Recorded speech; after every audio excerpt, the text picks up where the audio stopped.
Okay, so you choose the sword and shield. Wrong. You don't choose the sword and shield. The sword and shield chooses you. Will you spend the majority of your hunts or farming with your oh so cool block of iron, or even kissing your homies with a lone sword? You know who you are. Hey bro, check the lens of this bad boy. Oh my god. Check what mine can do. Kiss me, bro. While all that is happening, the sword and shield is rusted away in the corner of an item box, until one day you get tired of all the other weapons and try something new. That's where your sword and shield journey begins. And after some hunts with a weapon, you feel like you have mastered it. Wrong. Because I guarantee you that in this video, you will at least learn something new about the sword and shield. So get your snacks ready, drink that lukewarm water bottle that's been sitting next to you for a week, and get ready to go deep into the sword and shield. This is the Casual Sword and Shield Guide. The only guide you will ever need. Oh, you're still here? Oh, you're still here? Well, that's new. Look, I got to confess, I didn't really like the sword and shield. But one day, I decided to make my first Monster Hunter video about 100 hunts on it, and my perspective changed. The audio is bad, but if you want some context, please check it out by clicking here. Are you still here? Well, let's get started. The Sword and Shield is as old as the franchise, and for some time, there wasn't much of a difference in terms of playstyle, not until you were able to oil up your weapon. That doesn't sound weird. The Sword and Shield has proven to withstand the test of time because of versatility. It fits perfectly into almost every single build. Think about it this way. In RPG games, you get the DPS, the one that does damage, the tank, the one that likes to take damage, and the support, the one that likes to heal said damage. And the Sword Shield can do all three depending on your build. No other weapons can do this, by the way. So this video will be divided like so. Combos, where I will explain the most optimal combos to use. Builds, where I explain what skills to use in every build. And matches, where I rate difficulty of monsters against the weapon. Lastly, if you made it this far into the video, might as well leave a like and comment below. It helps the channel grow, and everything helps. I'm on my way to 1,000 subs, and I will be glad to have you as part of my journey. So with that out of the way, let's go to the combos. Alright, so let's start up with the combos, and there's a couple of simple ones and also a couple of complex ones. The first thing we're going to do is ignore the bottom part where it says powerful combo, monster stunning combo, and perfect rush combo, because I will explain those in a minute, but for first, we got to show you guys every single combo as it comes to be. The first combo is a 4-part combo, which by just pressing the triangle button. 3 and 4. Those 4 attacks and they loop each other. 1, 2, 3, 4, and you have to wait for a little bit, and then it goes back to 1, 2, 3, and 4. This is the first combo you can do. Doing that attack actually procs the Frenzy Mantle effect. The triangle combo is really cool because it allows you to move around.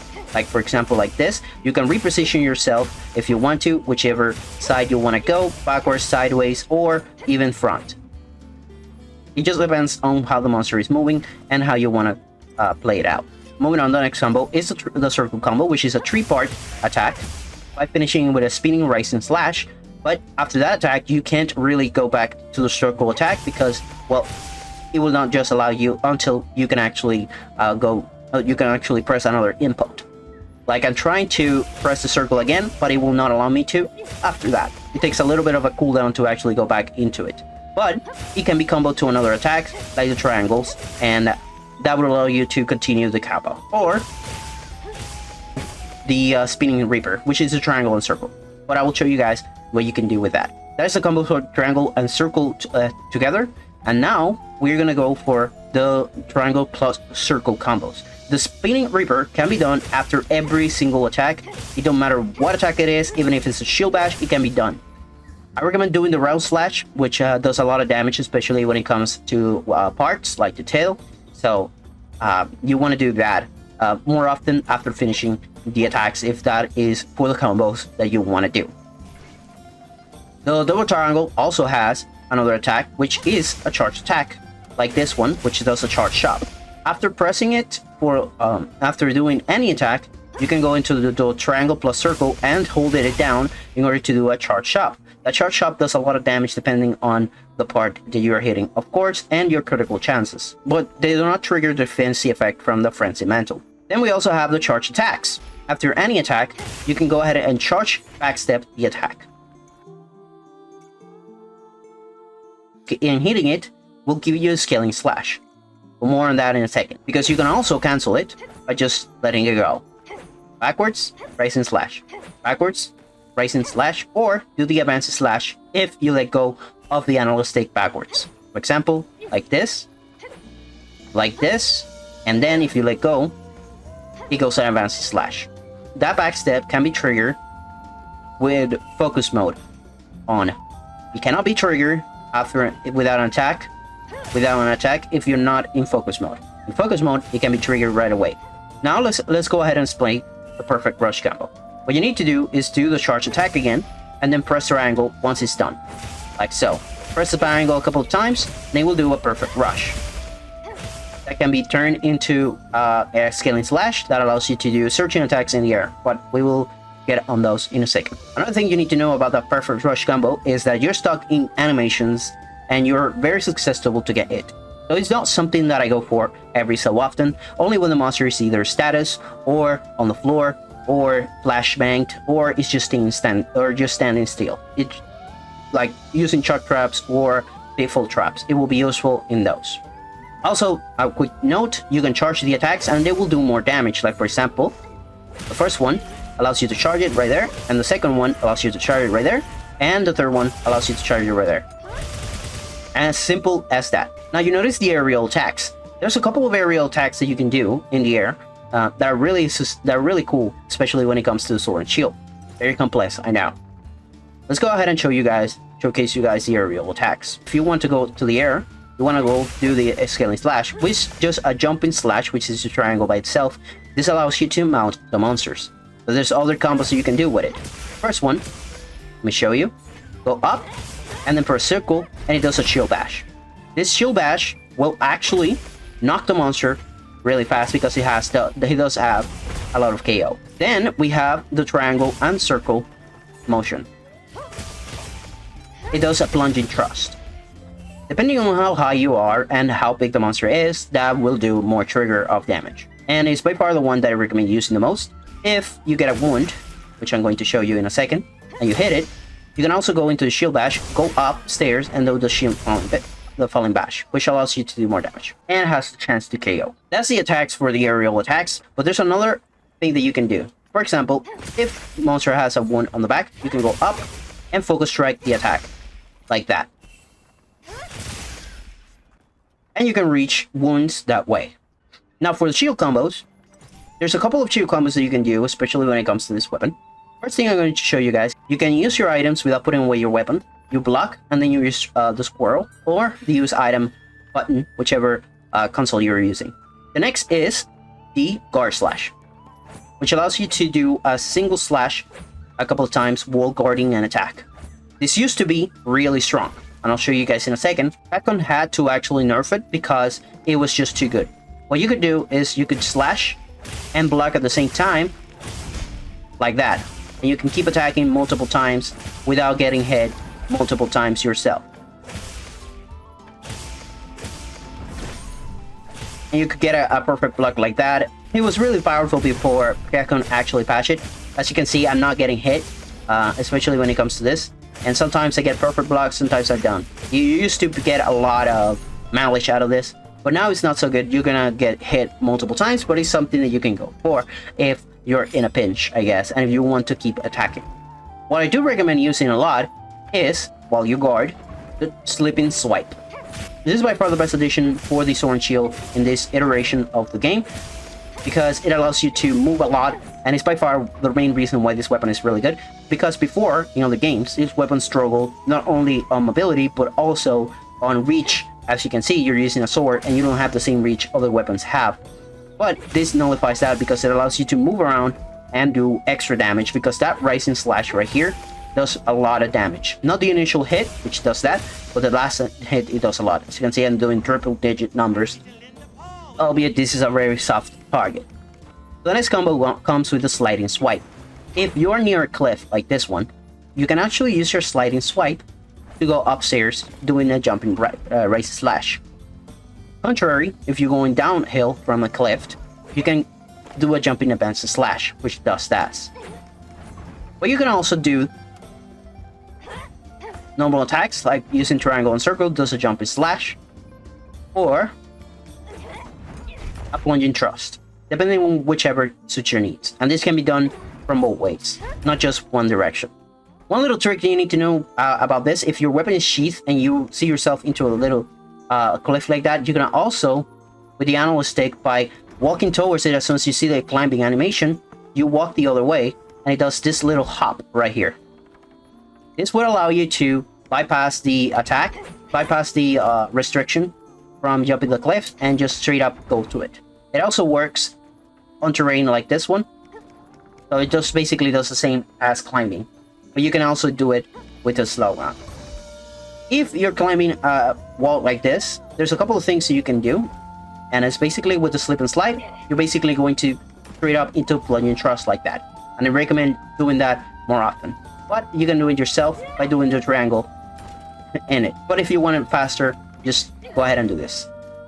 This will hit a lot of times. If you're in a cliff, everybody knows that if you run and do an attack, it does a slipping slide and into the jumping advance slash. But also, while you're in a combo, you can go back and do an advance slash, which I'm going to show you, and it does it again. It does the same.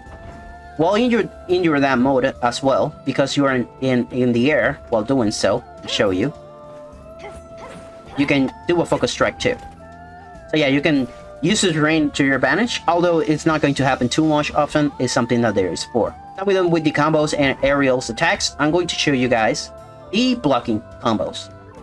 Now, as every single weapon that has a shield, you kind of want to have perfect guards. This is what happens when you perfect guard. Basically, you don't take much stamina, and also you don't take damage. But this is what happens when you don't have a perfect guard. You get knocked back a little bit, and that is significant. Let me show you guys in just a second. Perfect guard, and you can continue moving on. Normal guard, you get knocked back. Perfect guard looks like you're getting knocked back, but trust me, you're not, because you can counter attack. The perfect guard has different counter attacks. The first one, as you saw, is a triangle counter attack, which allows you to do the counter slash. The second one is the lateral slash. And lastly, what you can do is, if you get a perfect guard, you can move to the side and do different attacks. The first one is, of course, you see with the circle, it does a shield attack. With a triangle, it does a counter slash. It just depends on what you can do, and you can do it backwards too. And just charges the attack and allows you to move a little bit. And lastly, one counter slash you can do is the charge shot. So that's for blocking. Now let's go to the focus strike attacks. Focus strike is really powerful because with the sword shield, there's a little neat trick that you can do. When you're hitting the monster, eventually, that will pop. That is called a wound scar. Now, what you have to do is you keep hitting it until it opens, and you can go ahead into your focus strike. That is how you often get it. But with the sword shield, there's a little nifty trick that you can do, and it speeds the process of opening the wound. Once you see a scar, you can press the focus strike, which is the vital stab, and open the wound, just like that. In some monsters, depending on their stars, it will take even more time to actually open the wound, and it will take even more vital stabs to open it. But it's by far the best way to open the wound, instead of just hitting multiple times. There's a couple of things you can do. The first one is obviously the falling slash. The third one is obviously the falling bash, which does a lot of stun damage. If there is a focus wound on the face, I recommend go ahead and do this one and slam into the head, which will allow you to knock the monster if you start shield bashing. Because shield bashing is a wonderful thing. I'll show you guys in just a second. Doing shield, you can go ahead and press the directional pad towards the front or anywhere, and you can do a shield bash. This does a triple hit combo like this one, and it has a chance to stun the monster. And of course, while doing that, you have a chance to go into the spinning reaper by pressing triangle and circle. And it doesn't combo to anything else but that. So, now that you know every single combo there is about this weapon, not every single combo because I do have my secrets, I'm going to show you the secret attacks. There's a couple of them. Of course, if you jump in the air, you have all the combos like that, which can be triggered with triangle or the R2 as well. But also, if your secret is running, you can do this attack, which does a lot of damage and is good for chasing the monster. But if it's not running, it does a double part. But you can also get a dismount attack. By inputting another attack, you can also get the jumping attack. I'll show you in just a second. You have to be really close, and it does that. So there you have it. That's basically the combos when it comes to all there is to know about the sword and shield. Now you must be thinking, Julian, look, it says powerful combo right there. Obviously, that is the best damage dealing combo, right? Just look at the numbers. Oh, you sweet little casual. You're absolutely wrong. Why get your pathetic sorry ass stuck in an animation when you can just hack and slash your way through everything? With a simple use of double triangle followed by double circle and looping them, you can just chop, chop, chop. In fact, this combo was so good, it got nerfed twice. The monster's attacking?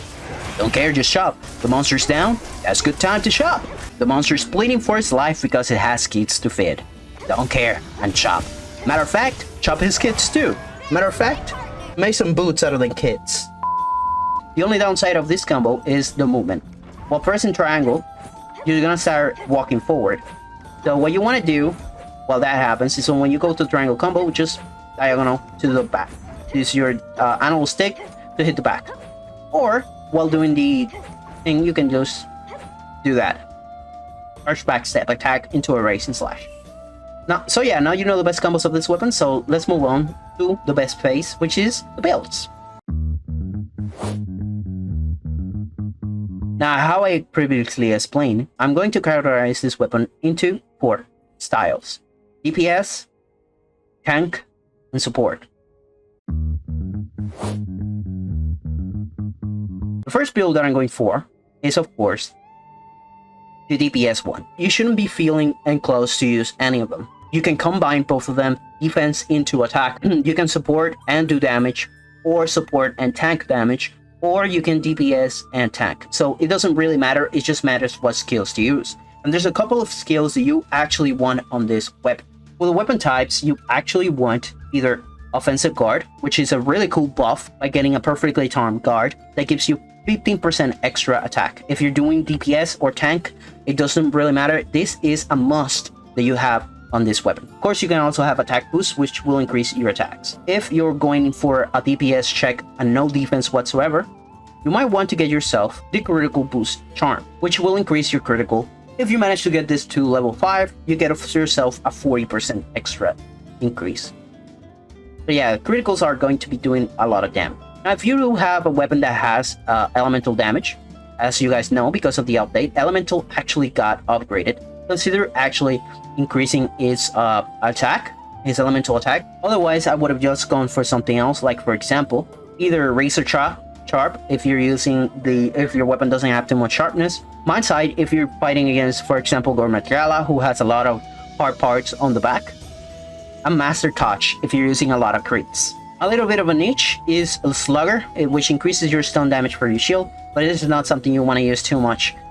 You can also use stamina teeth, because the stunning attacks, the shield bash actually does exhaust damage. You can also use airborne for your jumping attacks in case to increase your damage, but honestly, it's not really that great. I don't recommend it, but if you want to, you can use it. So those are those skills you want when you're going for DPS on your weapon. But now let's talk about what skills you want on your armor set. For the DPS, there's a couple of skills that you can use to actually increase your DPS damage, especially when you're going for a lot of damage. Now we talk about how the sword and shield hits fast. This means we need a lot of crits, or we actually need a lot of damage up.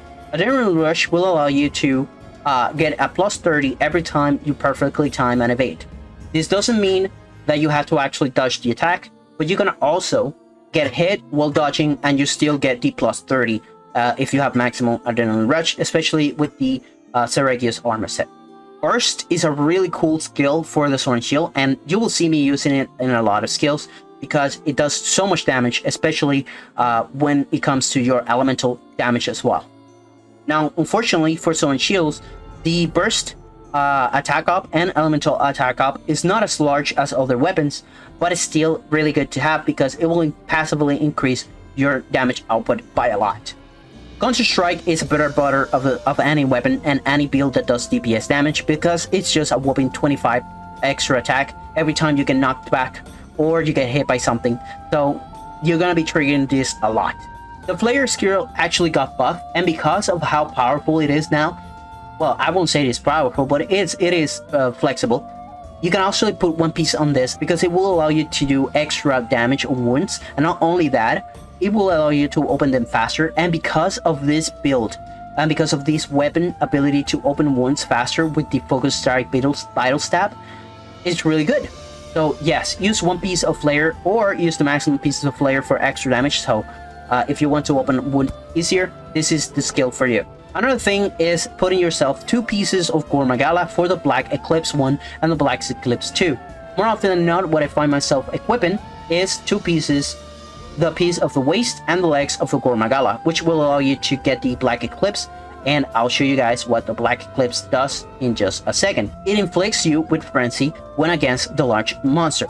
Now, why would you want that? It's because if you get yourself an antivirus, which is the same tool, it will give you a 10% extra affinity when you cure your Frenzy, which is really good. Every single DPS build has to have Lowered Soul. Not only does it give you 5% extra attack boost at the start, it will actually prevent you from dying from a little hit. So yeah, it does that, and afterwards it increases your defenses, so it's really good to have. So there's no bad use of the Lowered Soul, so every single build should use Lowered Soul, just letting you know. Maximum Might is by far one of the best skills you can have with this weapon, especially if you're using the combo that I'm showing you. Well, this weapon falls short against the dual blades when it comes to attacking fast. It has the advantage that it can use the Maximum Might to its full potential because you don't use stamina too much except from blocking. So yeah, this is by far one of the best skills to use with the Sword and Shield, the Maximum Might. So consider putting this in every single one of your builds. Another skill that is a little bit niche is Part Breaker, which will allow you to do a lot more damage against wounds and also to break parts easier. This is not the same as the Failure skill, which opens up wounds faster. The Failure skill is by far better at doing that. These will allow you to either cut tails faster or break parts faster, like the head and stuff like that, which is not really that useful. The most useful part is that you can do a lot of damage while breaking a wound. Consider using Quick Sheath. Even though this weapon has a fast sheath, you can also use Quick Sheath to increase it by a lot, and it will allow you to move more freely in the battlefield while you're fighting. Other than that, if you get yourself 2 pieces of Ratalis or a Gamasis weapon that has Ratalis Flare, consider adding it into your build because it does a little bit of extra damage when you're doing DPS, and every little damage counts for that. Leviathan does the same thing as Ratalis Flare, which does some more damage, but it's a little bit better than the actual scores because it actually increases affinity. If you're fighting monsters that have a power clash input on them, or does frostbite or web status, you can go ahead and use this Jindahat Revolt, which will increase your attack by a ton. You can go for that if the monster has a power clash. Another skill that you might want is the Weakness Exploit skill, which will allow you to get affinity while you hit the weakness of the monster, which is more often than not heads. And if you don't have a hammer in your team, you kind of want to go to the head. So there's that. This is a really powerful skill to use against Savage Omega because with the Sword and Shield, you kind of want to go for the weak spots, which is the head and the legs. So yeah, there's that. The Agitator skill, which will increase your affinity and attack as the monster is enraged. So yeah, keep that in mind. That's a really cool skill to use. Another skill to use is Latent Power, which will increase your affinity by 50% as you meet the requirements for it. Now, I believe it's either 2 minutes into the fight against a monster or take 150 damage while fighting the monster. So if you have a weapon that doesn't have too much of affinity, this is the best build for you. Well, you have Latent Power activated, you're gonna be doing a lot of damage. And of course, we have to talk about heroics. I do not like to use this because, well, I like living, okay? Heroics is mostly used by speedrunners, but it does increase 30% extra attack damage. It is a niche And if you're really comfortable with the monster, you can actually do it. But if you're not, don't go for it. This is just not really worth it because you're gonna die a lot. So while trying to trigger it. So yeah, don't try it unless you're really good with a monster and you've been practicing a lot. Heroics is the way to go. But yeah, this is the build that I'm using.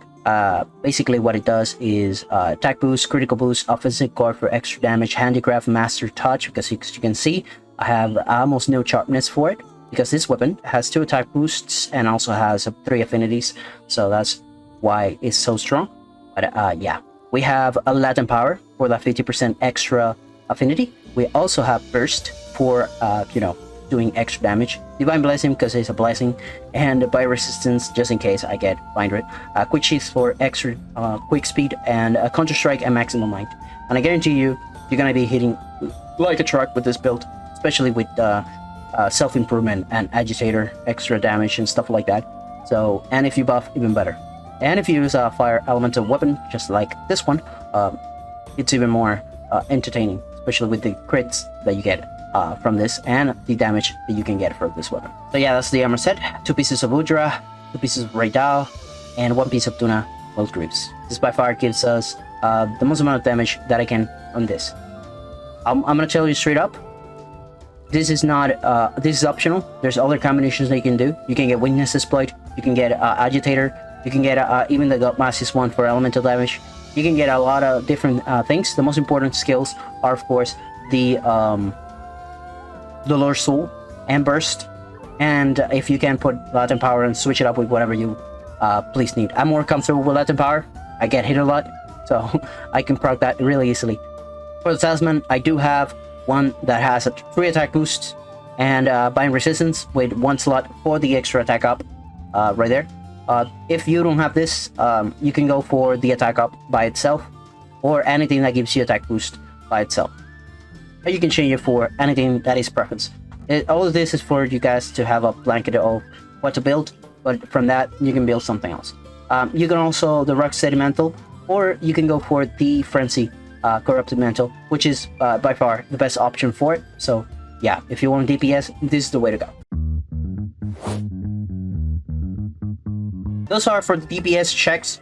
Now let's talk about the tank decorations that you want to use. Offensive guard is a must, like I said, in every staple. Let's talk about the elephant in the word. Guard or guard up? Which one is better?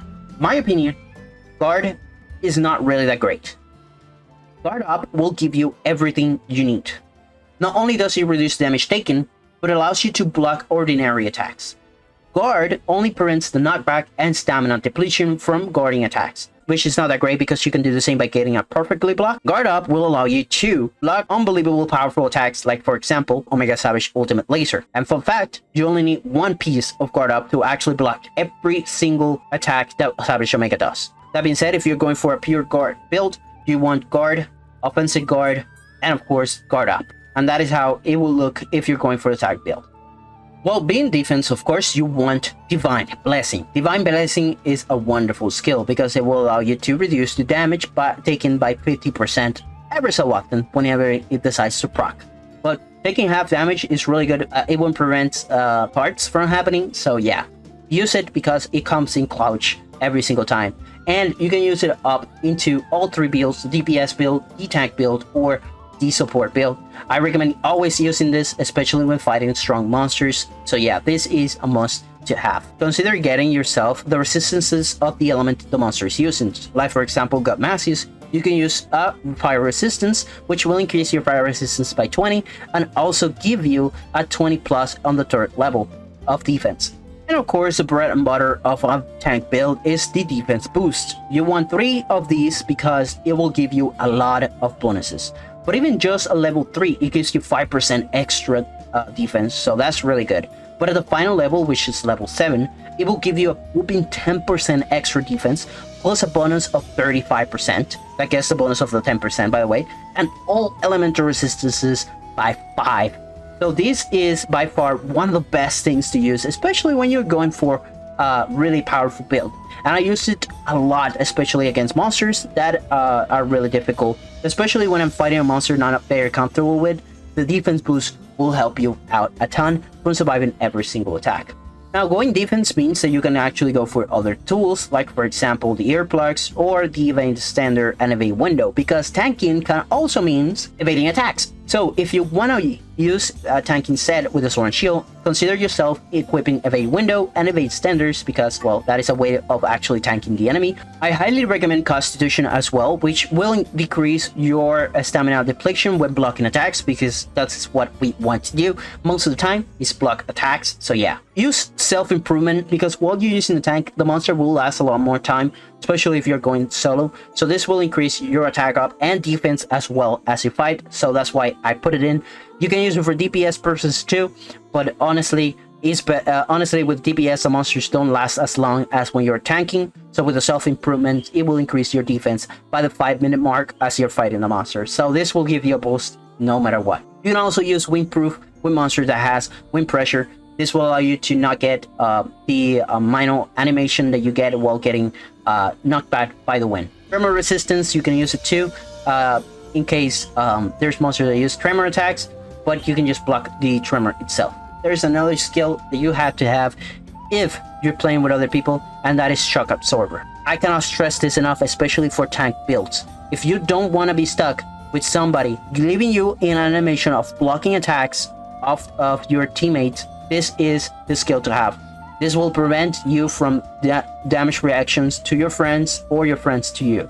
So that's really good to have, especially because the sword shield gets knocked back a lot. And if it's a dual blade user, lone sword user close to you, you're basically not gonna get a hit in. So this is really good for DPS checks. Consider putting in all three builds. So what group skill may you want? Of course, you want the alluring pelt. If you are able to get it into a good master's weapon, this is even better, but it will increase the attention drawn to you when attacking a monster. This means as you're attacking the monster will target you more often. This can also be done with the alluring pots, giving your teammates the opportunity to do a lot of DPS while you are tanking the monster. This is perfectly good for Seragios or other monsters that are very hyper aggressive against people who are using either the gunners or who don't have that much defense. This will allow you to keep the monster in check towards you at all times, especially if you know what you're doing with your shield and you know what you're doing with your tank. And more often than not, you will have more defense than your teammates, so getting hit is not that bad. So we're now going for the tank build, and this is by far the best one that I can come up with, and you'll see why in just a second. The best weapon for this is the Titan's Armament, which comes with a plus 30 defense, giving us a plus 30 defense on that, and also comes with guard up, which is an incredible skill. The only bad thing is it has low sharpness and has negative 15% affinity, but that blast does actually come up with it, and because we're running 2 points of maximum might, it brings our affinity back to positive, which is 5%, so you're not gonna lose any DPS on that. And yeah, and with a handicap skill you can get that to a high blue, which it's okay. Now it's important that if you're using this build, you're not going to be doing too much when it comes to the department of attacking with your sword. Mostly your damage is going to come from your blast, because it's quite high, and the attack is quite high, but is not having white sharpness actually is very detrimental, but it's really good. And another option you can go for is of course the sword and shield for blast as well. If you want to, it's less damage and less defense, but of course for the skills, like I showed you guys, we do have 2 sets of Gravius Helm. The reason why we do have 2 sets of Gravius Tulumax it's because of the Gravius Protection, which reduces the damage you take by 20% when your health is full. And believe me, your health is always going to be full, because you can, with 1 heal and that's it, you back to full, and you can take hits non-stop. It's a gut Master's Brambraces. This is just because I needed something with maximum might, and it's the best piece for the arms for maximum might, and it has Agitator on it for a piece of it. Duna waist and Duna legs because of the tool specialist and the Duna cover. If you guys don't know, it increases your defense temporarily when using a specialized tool, and because we're using a combination of tool specialist with it, we're always going to have that up, and it's going to be a lot of defense. This is just without buffs. I have 432 defense, but that is not all, because that is not the exact number, especially when it comes to boosts. Always get yourself an elemental boost. This can be changed depending on the monster you're fighting. If you're fighting, for example, the crocodile, what is it called? like Icarus.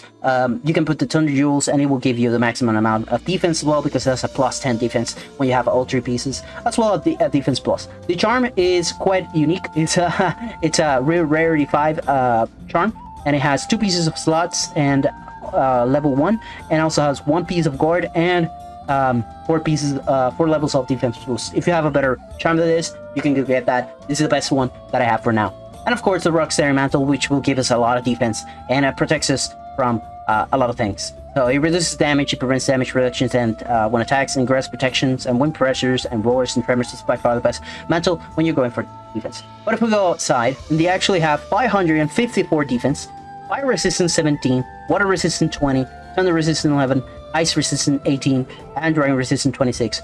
It don't matter what you face, this build will be the reason you will never die. Remember, we have 550 something defense. Now we have 579 defense. You can also get it in an build, which brings us to 725 defense.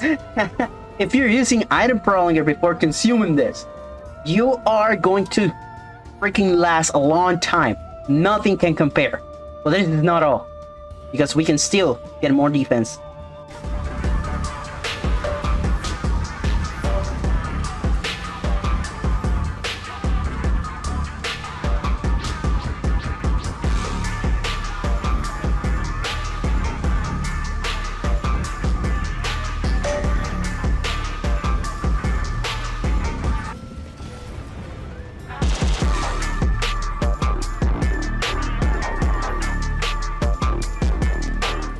And keep in mind that you can actually upgrade these pieces even more to get even more defense, because these 2 pieces are not fully upgraded.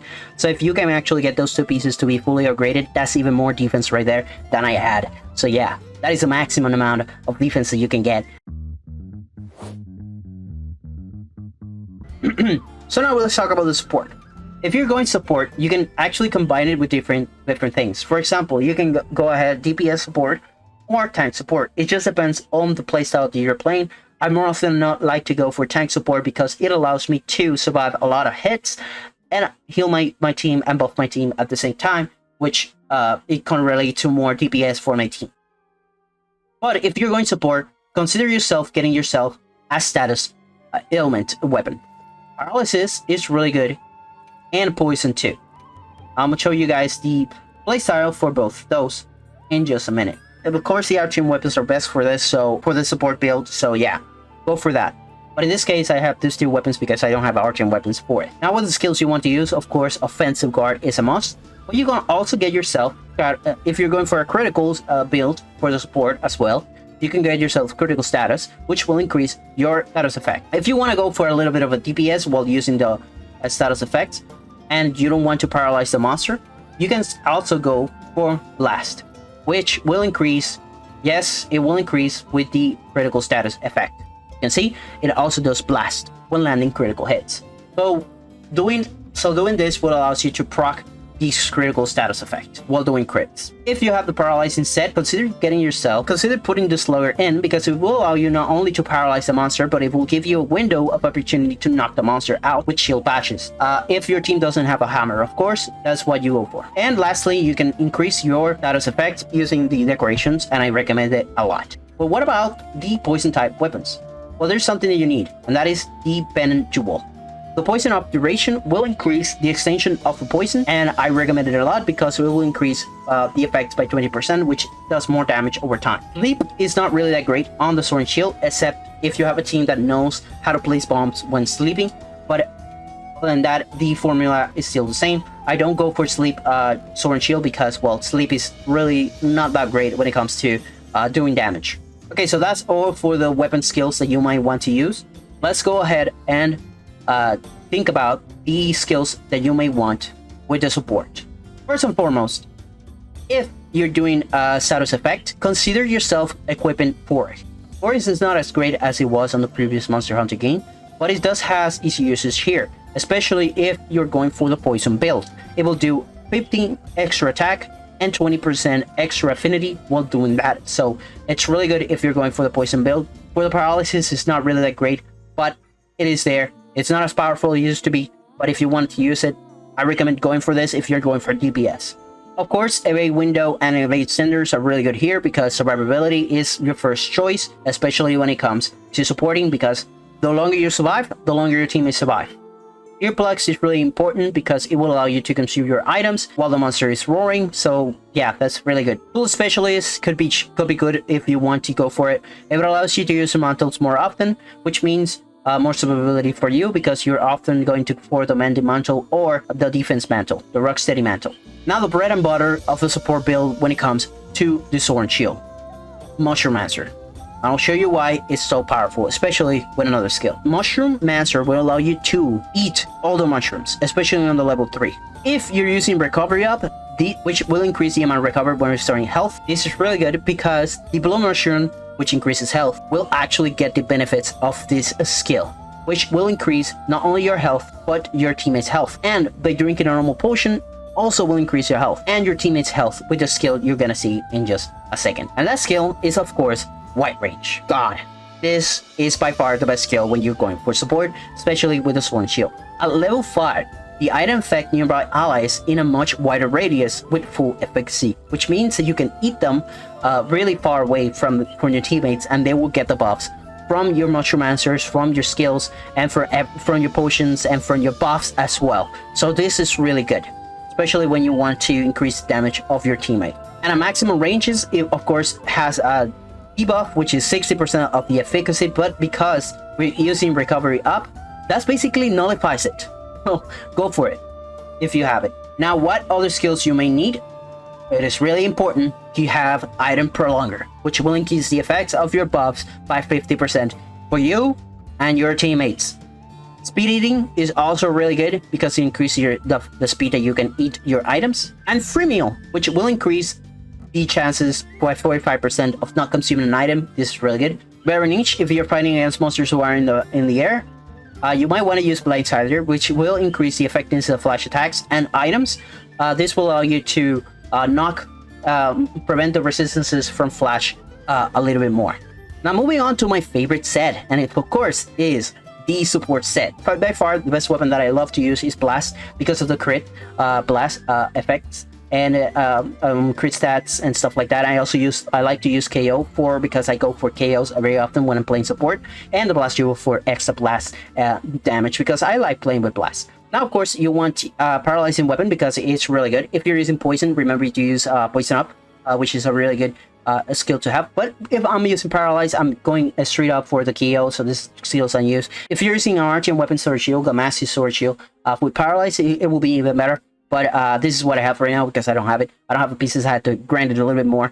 But yeah, this is basically the best two weapons to have, Blast and Paralyzing. Remember, if you paralyze a monster, you can KO it and switch to your Blast weapon to reduce the amount of time it takes for the second Paralyzing, because there is a period of time where they get resistance to it, but it goes down as it goes. So you can switch into Blast or Poison one to alternate between the two statuses, and that's going to be good. Now here is by far my favorite combination of skills that you will see. It's a doozy, so come with me. It has almost no DPS whatsoever, but we're not doing that. We're just saving people. So let's just start up with the Charm because it's by far one of the most intriguing ones that I have. I have a Rarity 7, Punishing Drought 3, Item Prolonger 2, and Recovery 1. If you can get Item Prolonger 3 with Recovery up or White Range with a few slots for level 1 slots, you are set for life. I don't have that, so this is what I have for now. Now let's start up with the two sets of the head and chest. Is going to be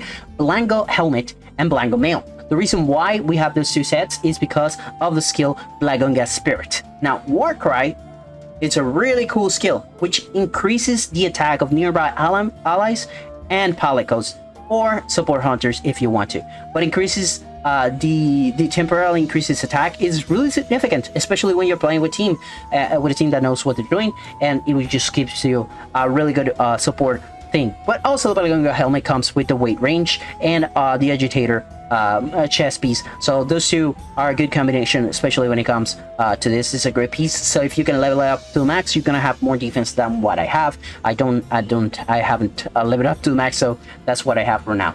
I have Guardian Hour Brand Bracelets because of the 3 slots and perhaps a weakness exploits for it, but I just need the free meal because I don't want to waste my items.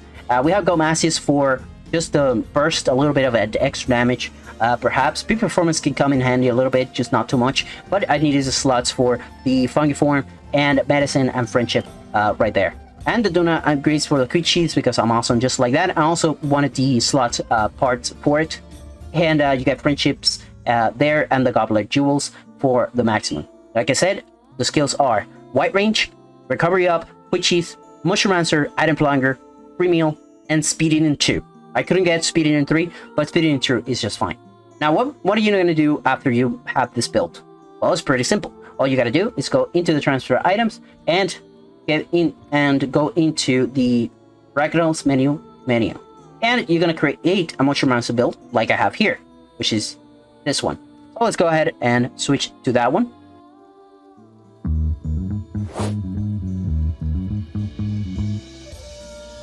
Alright, here we are. I'm going to be talking about the matches when it comes to these monsters, and I'm going to go ahead and rate the most difficult ones instead of the easier ones, which are the starting monsters, because of course any weapon can defeat the starting monsters. For example, let's start up with Uthuna. Uthuna is a very interesting monster because of course he has a Earth Temper monster as well, version of him. I would put it on A tier if you didn't know what to do, but because he is so susceptible not only to flashbangs and also blocking, or perfect guarding, I should say, he's not very that difficult, especially because the Sword and Shield has a counter, a very good counter, that actually was so good that he got nerfed. So yeah, the Sword and Shield has received a lot of nerfs, now that I think about it. But yeah, Uthuna, if you know what you're doing, if you know how to fight him, yeah, you can just dodge every single one of his attacks or block any single attack. So I think this is by far an S tier mashup. There's other weapons that don't do that well against him, but Uthuna is just a punching bag. So there you have that. The Sword and Shield is really good against it. Raidao, I'm debating between putting an S on A. It just depends on your skills, of course.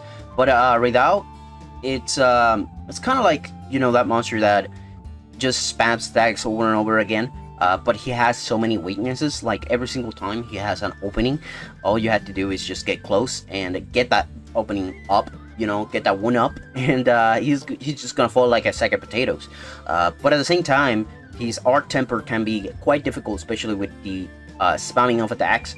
So if you don't know what you're doing, yeah, that's an A tier. I think that the Sword and Shield is not the best weapon for it, so that's why I'm putting it on the A tier. I think the best weapon against Raidao is the hammer, but that's to each their own. I think Raidao is not that difficult to fight with the Sword and Shield, but at the same time, there's better weapons to actually use. Overall, the matchup is not that hard, but yeah, there's that. The fight changes a little bit when it comes to the Art Temper version, but nevertheless, it's still the same. It's still weak to hammer, and the Sword and Shield just is there, and it can do a lot of good, especially when you go for a DPS build. These two monsters just fall flat for DPS build. Tank too, but at the same time, why would you go tank when you can just murder this two by yourself? Now coming up to the next one, it has to be the Octopus Noudra. Noudra is a little bit difficult to describe because with the Sword and Shield, because you attack so fast, you can cut the tentacles really fast, but at the same time, he's very difficult because of his area of attacks, and we don't put the Art Temper in there because the Art Temper monster, a version of this monster, is just insane with the explosions and you can catch you off guard. So that being said, he's going to be on the A tier because, well, it's a very difficult challenge if you don't know what you're doing, and given the fact that basically the head is always up, sometimes you can't really hit the weak point that much, but either way, this weapon is actually really good. And the immunity to flash bombs means that you can't actually just stagger him, like for example Uthuna, which he is very susceptible to it. But yeah, I think I put it on A tier because, well, you can just ham on those tentacles, and this is pretty much your job because you're gonna be doing a lot of damage. So yeah, there's not much to say about these monsters. The only thing that I say to watch out for is try to get the timings right. Sometimes he does the tentacle attack 2 times, sometimes he does it 3 times, and he has an unblockable grab attack, so be careful for that. If he grabs you 2 times, then you're screwed. And he has the infamous back attack with the 2 tentacles in the back that can be easily counter blocked, and also the slam can be also counter blocked if you have perfect timing for your count. Just keep in mind that he does it twice. Now moving on to the next one, I'm gonna say Jin the Hat. Jin the Hat has become one of my favorites for so far. I haven't fought him in a long ass time, and when the Art Temper came out, it became quickly one of my favorites too. He is a very versatile fight. He does a lot of things, and he was our first siege. You could call it siege because he moves around a little bit. You know, it's kind of like he moves to stage from stage. So sometimes you had to fight him in different stages. So there you have it. Jin the Hat is, I would say, NA tier 2. I won't put it on S tier because, well, there is not much you can do with so long range. As a matter of fact, I will put it on the B tier. Yeah, you have a lot of mobility, but at the same time, you have almost no reach against him, so you have to like be so close, and being so close means that you're susceptible to his ice attacks, area effect ice attacks, and he's gonna hit you a ton if you don't know what you're doing. But if you know what you're doing, of course, it goes to an A+, because you know, with his attack patterns and stuff. But for now, I'm gonna leave it for B because this is a casual playthrough. This is a casual video, so a lot of you guys may have struggled with it, and a lot of you don't. The Art Temper version is not really that hard either. It's just changed a little bit of things. Pro tips: you can just when he rushes towards you into a wall, you can, while he's climbing it, you can throw a flashbang and it will give you an opportunity to do extra damage because he's gonna be staggered for a while in the floor, flopping like a fish. So yeah, Jin the Hat is not really difficult. So it's not really a badass other monsters in the list, by the way, but it is going to be on the B tier for now. It's just there's better weapons to fight him. The sword shield doesn't have the reach to actually do much against it, especially when it comes to behemoths like him. So yeah, there's that. You're gonna have to constantly move around if you want to hit him and reposition yourself a lot of times if you actually want to hit him. The greatsword. So there's that. But the thing is, the greatsword has more reach than the sword shield. So that's why I said the only benefactor is that you can block most of his attacks. So there you have that. Now let's move on to the Arc Bell. Arc Bell for me, as a sword shielding user, I won't put it on the S tier because he does tend to spam attacks a lot, especially when he's charged. His chains are charged, and that is just annoying. He's easily blocked, and you can get into a little bit of rhythm when it comes to blocking his attacks, and also you have the chance to get a power clutch, just like Utuna. That's why I didn't mention it. I forget about it. Utuna does have a power clutch, and that's because he's on his tier. But yeah, Arc Bell is very difficult if he's spamming a lot of attacks and you don't know what to do against them. What you want to do is just attack those wings as much as you can. But yeah, other than that, he's on the A tier because, well, he's really annoying, and I hate fighting it because of the non-stop spamming attacks. He just keeps spamming and spamming and spamming, especially in the higher levels of tiers when it comes to stars. He just really annoying, and that's just how you deal with that. Now let's move on to Tsuyoshima. Now, Tsuyoshima is my favorite monster that came out for this game. He's so a cool concept, especially when it comes to the construct team of things. Yeah, Tsuyoshima is by far one of the best ones, and the armors and weapons are insane.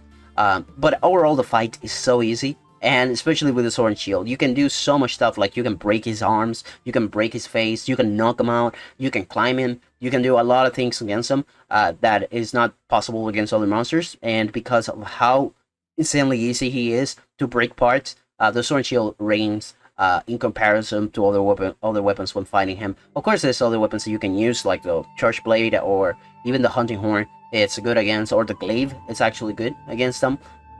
But the Sword and Shield actually is an S tier for me because it's an easy fight. The Sword and Shield attacks too fast and it breaks a lot of parts. So there you have that. Now moving on to the next one, let's talk about the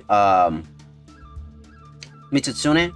Mitsutsune is an S tier. I would say Mitsutsune is not that scary because Mitsutsune only has one attack, one simple attack that he can do that can one shot you, and that's the tail attack. And if you are not paying attention, well, you're dead. But if you're paying attention, you can block it and you can counter attack it most of the time. So also you can delay his soul form by not hitting the head. So yeah, go for the claws, which cause him to trip, and also cut the tail if you can, so that you can have a lot more reach. And the sword and shield is really good for it because of the ability to actually block attacks. You can block pretty much anything that he throws at you, and because of the ability to eat your items without having to sheath. This weapon is good against this fast-paced battle. You will notice that most of the fast-paced battles of it will be an S tier because, well, the Sword and Shield is really fast against it. Moving on to the next monster, the bane of everyone's existence, Gore Magala, especially when it comes to the 9th star. That thing just hits like a truck and sends you to another world. That's just how it is. I don't know why they inflated it, his numbers like that, but I think it's because they got pressure about the difficulty. But 25 HP, 25,000 HP, and the ability to one-shot you is insane. So yeah, you have that. Gore Magala is an S tier, mostly because of the mobility and the ability to block yourself. Gore Magala is just going to start spamming attacks non-stop and just trying to kill you as quickly as that. But he does have a pattern that you can recognize really easily. As soon as he does an attack, he always does another one in retaliation, so you can know what to do and how to block it. So if you get really good at the battle, he basically can't hit you. Pro tip, if you use Mansai in your build, you can actually do a lot of damage into his parts that are hardened, like the back part of his wings. So yeah, there's that, a little bit trip over there. Overall, the fight is really difficult, but at the same time, for the Sword Shield, because of your mobility and also your ability to block attacks, perfectly blocked attacks, of course, if you're not doing that. Yeah, there's that. But yeah, it's really easy fight for me, at least when it comes to the Sword Shield. It's a really easy fight, especially when any weapon that has a shield, this monster just melts down to it. Other weapons that can block actually does get destroyed by him because, well, he's really fast when it comes to his attacks. Now Seregius. Oh my god, Seregius is, I would put it on D tier if it was on difficulty on any other weapon, but because it's the Sword and Shield, this guy is on the S tier, because this monster melts down for any weapon that has a shield, and the Sword and Shield has a shield. So if you learn how to properly block attacks, you can basically counter him non-stop from his attacks and just open up his wounds faster, attack his legs, cut his tail. He is basically nothing against you when you're using the Sword and Shield, and if you're good at it. So yeah, just concentrate on blocking his attacks, perfectly blocking, and you will be fine. He's just not that hard. So he's an S tier for me, easy hunt, and there you have it. Oh boy, Laggy, or Lagayacruz, or Lagayacruz. How other people try to pronounce the fucking name, I don't care. He's the gummy bear. He's the gummy shark for me. He's a crocodile, and I will put it on the B tier. I do not like fighting this monster. He is, how should I say, AoE spammer. He does way too much AoE spam, and I don't like monsters that do that a lot. For the Sword and Shield, he's really difficult to fight. As a matter of fact, I will put it on the C tier. The Sword and Shield is not a good fight against him, mostly because of his charge attacks. Well, you can get a perfect guard. You're basically almost always guaranteed to get hit because most of his attacks come with a 2-hit combo. For example, the bite into the tail white. Even if you try to counter strike, you don't want to have enough time to actually block again. So you have to stay blocking all the time, and I just don't like that style of fighting. So he is by far my least favorite monster to fight. He's really difficult when it comes to fighting it with the Sword and Shield, and especially when he does his supercharge attack, which you can block, but it will cost a lot of stamina because it does a triple hit combo on it. The only saving grace about it is that you have a lot ton of mobility, so if you stick around and stay on the back legs, you're gonna be fine. Other than that, you're gonna get hit a lot. He also has a power clutch, so you can get advantage of that, but other than that, I don't think it's a good fight for the Sword and Shield. Of course, this is just preference on some other people can have different experiences for me, but I never actually had a good fight against them based on the metric. Now, everyone's favorite monster, the Savage Omega. We're not going to talk to regular Omega because regular Omega is doable, but Savage Omega is a different story. This monster was the Alatrion of Wilds. A lot of people had it very difficult, and in case you guys don't know, I have a tutorial or a guide, a casual guide to show you guys how to defeat this monster in both ways: the casual guide of the Sword and Shield at upgraded and the downgraded version when it actually came out. If you guys want to check it out my channel. Is a really good video. It will teach you a lot of how to use and abuse the amenity of this monster.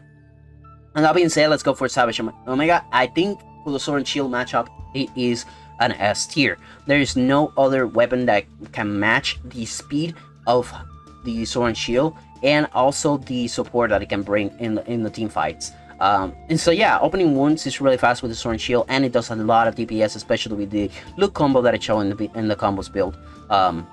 So yeah, I would say that the Sword and Shield is really good. against Savage Omega, so if you have difficulty, consider using the Sword and Shield for that fight, and that fight by itself. The reason why is because you can attack the head really fast, get the amenity, and pass it on to your support or any other hunter that is with you, and after that you can go for the back legs and do extremely amount of damage. And because the Flayer skill actually got upgraded, you can open those wounds really fast, which enables you to get him off that rampage mode that he gets on and start spamming attacks. Other than that, the matchup is not really hard. You can block pretty much every single attack, and actually you just need one ward up gem or jewel or level, whichever you want to call it, to actually block every single one of his attacks. So go for it. It's not really that hard. The monster is challenging, yes, but with the Sword and Shield is kind of doable. And lastly but not least, the title of day 4 brought us God Maxis, and I will have to say this monster is by far on the A tier. I won't put it on the S tier because he's too big, he moves around way too much, and that means that you're not gonna have too much of an advantage when it comes to fighting it, because you want to hit the weak points and he moves them too much, so you have to wait for the exact moments to actually do damage for him when he's standing still, and yeah, you're gonna have a rough time hitting the actual weak points of this monster. So the Sword and Shield is not really that great. The Charge Blade is by far the best weapon to fight him on, especially with the elemental damage that you can do against him. It is insane. You can get those inflated numbers too high. So yeah. The Go Masters fight is not hard for the Sword and Shield, but it's not easy as well. You can block pretty much all of his attacks without guard up, so you're gonna be okay on that. And also because of the last fight where he does his ultimate attack, you can just block it, all of it, so you're not gonna have problem with that, even though you're not using guard or guard up. So for that reason alone, because of the lack of reach that you have and the mobility issues because he's so big, the Sword and Shield is not the best weapon for it. You're better off using Glaive or the Charge Blade, which is going to do a lot of damage for it. And the reason why the Charge Blade, while you think about, oh, the Charge Blade doesn't have mobility either, and the Sword and Shield does, the reason why is because the lack of mobility for the Charge Blade actually makes it worth it when you consider the fact that you're doing a ton of freaking damage, while the Sword and Shield can't actually measure to that damage. So there's that. Anyway, yeah, for the other monsters, I'm gonna go ahead and showcase them real quick. Memorable mentions for you guys: the Guardian Retalis, that we'll put in the S tier. He just melts down for against the Sword and Shield. There's nothing he can do about it. The same for the Retalis and Breathian. He just melts on it. So there's that. From that point on, every single other monster that you have here is an S tier. There is no comparison. Other monsters on this area, Sword and Shield can just devastate them. That's why how powerful it is. So yeah, that's the that's my ratings of every single monster. I hope you guys enjoyed. Thank you guys for watching the video, and see you guys. And I hope you guys learned something. So the outro, please. See you guys on the next video. Bye.